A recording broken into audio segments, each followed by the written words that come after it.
ఎడారిలో సెలయేర్లు అక్టోబర్ 27వ తారీఖు. నీ అలలన్నీయు నీ తరంగములన్నీయు నా మీదుగా పొర్లిపారి ఉన్నవి. కీర్తనలు 42:7.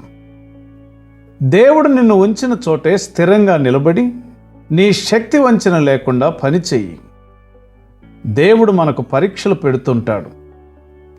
జీవితాన్ని మనకు శత్రువుగా చేసి మన ఎదుట నిలవబెడతాడు. అది ఇచ్చే పిడిగుద్దుల్లోనే మనం శక్తివంతులం కావాలి. పిల్లగాలులు వీచే ప్రశాంతమైన లోయలో పెరిగే చెట్టు కంటే మాటి మాటికి తుఫాను తాకిడికి కాండము కొమ్మలు విరిగిపోయేంతగా వంగిపోయిన చెట్టు వేళ్లే లోతుగా పాతుకొని ఉంటాయి. జీవితంలో కూడా అంతే. కష్టాలలోనే వ్యక్తిత్వం మెరుగులు దిద్దుకుంటుంది.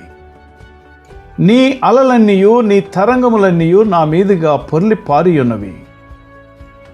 మన మీదుగా పారేవి దేవుని తరంగాలే. నురుగుతో చినుకులతో కళ్ళు విప్పాయి. మృదువుగా పదిలంగా పరుచుకున్నాయి.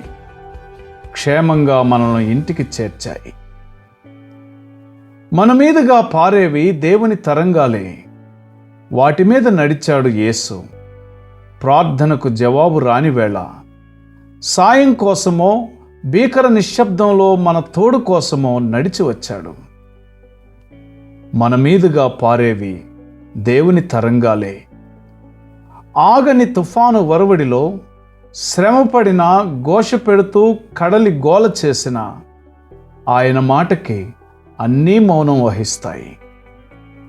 మన మీదుగా పారేవి దేవుని తరంగాలే. మనం నడిచి వెళ్ళడానికి సముద్రాన్ని పాయలుగా చేస్తాడాయన. మన దారికి అవి అడ్డం రావు.